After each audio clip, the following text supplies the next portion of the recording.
Liġijiet bħal din li titratta l-użu tal-kannabis m'għandhomx isiru baġla jew għaxġejja l-elezzjoni ġenerali. Aktar u aktar meta din qed issir mingħajr l-istudji meħtieġa u mingħajr dialogu mal-imsieħba soċjali u mal-stakeholders.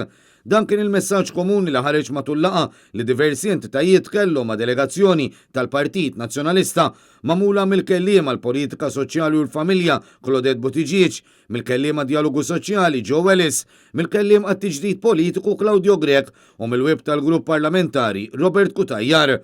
Minnaħa tagħhom Caritas Malta, il-Kamra tal-Kummerċ, l-Assoċjazzjoni ta' Minaħaddem, il-Fondazzjoni Richmond, il-UHM Voice of the Workers, l-OASI u l-Assoċjazzjoni tal-Iskiel tal-Knisja spjegaw li mhumiex kontra l-użu mediċinali tal-kannabis, iżda kontra l-użu rikreattiv.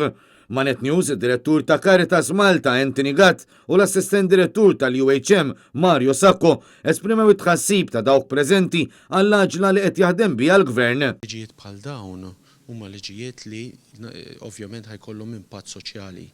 Allura f'dak il-każ qed nisħu li ikun hemm kawtela kbira fil-mod kif jiġu introdotti liġijiet li jistgħu jkollhom effett fuq is-saħħa pubblika, fuq is-saħħa mentali u fuq anke l-produttività tal-pajjiż. Diskussjoni ta' ċerta maturità bħal di ikun mhux matur li ssir diskussjoni fejn hemm viċinanza ta' elezzjoni ġenerali u allura d-diskussjoni tista' tkun predominata minn numri ta' nies effettwati jew le, allura forsi wieħed jitkellem favur u kontra għax joqgħod jikkonsidra dawk in-numri u mhux nitkellmu favur u kontra għax dak il-ġid li rridu lis-soċjetà. L-entitajiet qalu li din il-liġi se tilliberalizza aktar l-użu ta' sustanzi iżda mhix tgħaddi l-messaġġ li l-kannabis tagħmel il-ħsara bħal kull sustanza oħra. U ma qalu li mkien ma jissemmax testijiet se jsiru fuq il-kannabis li tkun ikkonsmata fil-waqt li għandha ssir reġistrazzjoni kontrollata għall-iskop ta' statistika daskemm għal kontroll tal-kwalità.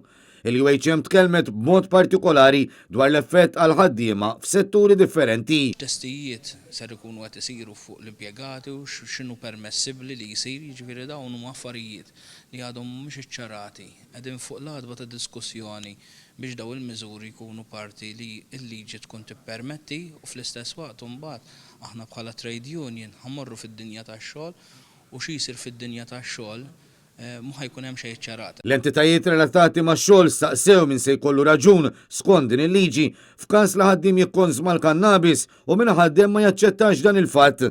Fl-istess waqt staqsew jekk il-Gvern u sejjejn lil dawk il-ħaddiema li jintbagħtu d-dar għax jinsabu taħt l-effett tal-kannabis. Dan fid-dawl ta' tħassib dwar saħħa u sigurtà, partikolarment fejn jidħlu impjiegi manwali. L-entitajiet qalu li qabel ma jilleġisla, il-Gvern għandu jkollu fidejh biżżejjed informazzjoni kif spjega Anthony Gatt mill-Caritas. Il-politiku rrid meta jkun iffaċċjat vuċijiet differenti fis-soċjetà jrid jagħmel l-għażliet.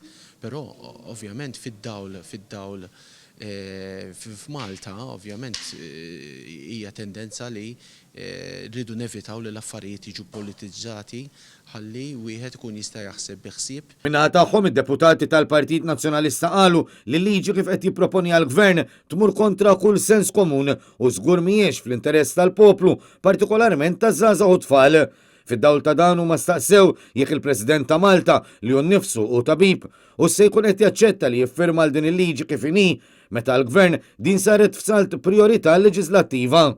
U għalhekk li l-Partit Nazzjonalista qed ikompli jisma' x'jaħsbu l-stakeholders relatati b'tali mod li l-liġi issir b'responsabbiltà kollettiva.